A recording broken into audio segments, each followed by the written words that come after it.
Hi, and thank you for joining us on the segment called Profiling. It's the fourth of 5 components regarding self-protection. If you haven't looked at video number 1, which is the 5 components of self-protection, please do so first. There is a sequence to this, so we're on number 4.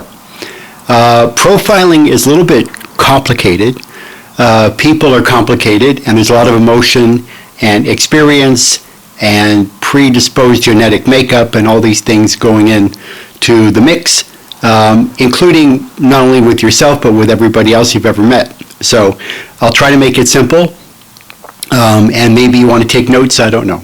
Okay, so first is you're trying to determine what someone's dominant motivation is. What is their main purpose? What are they trying to accomplish? Unfortunately, some people try to accomplish control.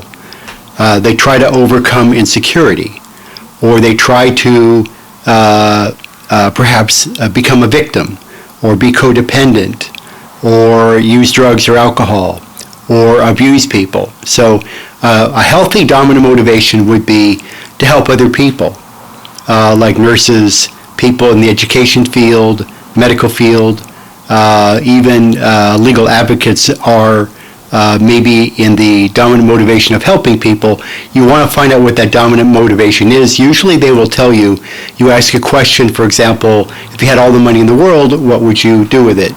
Or if you had a year off of work and unlimited funds, what would you like to accomplish? Usually it'll show up there. Like I just want to travel, so the dominant motivation there would be entertainment. Travel usually means entertainment, and so forth. The second is the dominant representation.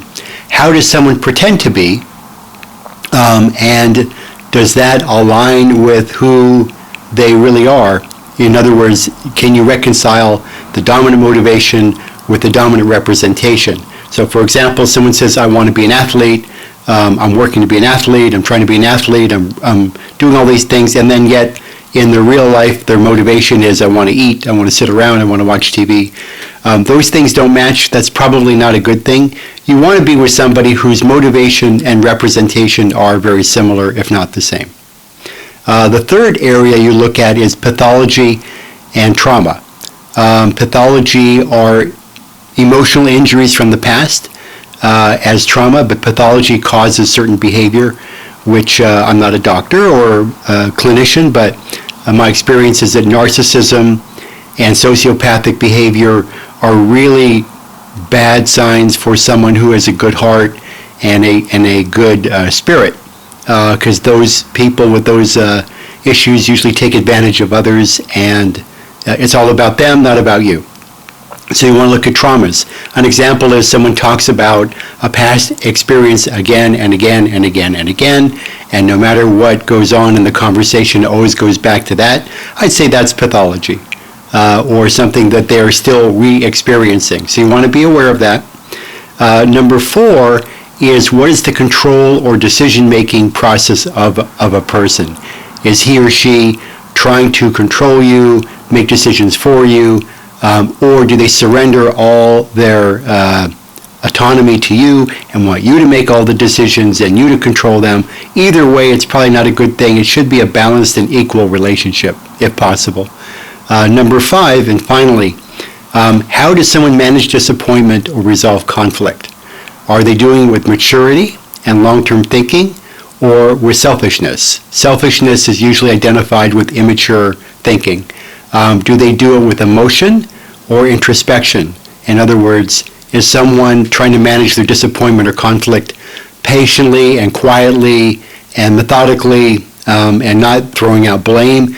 Or do they overreact? Are they hyperventilating? Are they yelling and screaming? Are they destroying property? Those things I would really worry about. So to wrap it up, basically in profiling, you're trying to find out the thinking mechanism of somebody, and you're looking at their dominant motivation, their dominant representation, and comparing them. Do they have pathology or trauma? Who in the relationship is controlling or has decision-making power, or is it shared? And how does someone manage disappointment or conflict resolution? If you have any questions or comments, and by the way, please pass this on to your friends. We think it's very valuable and helpful.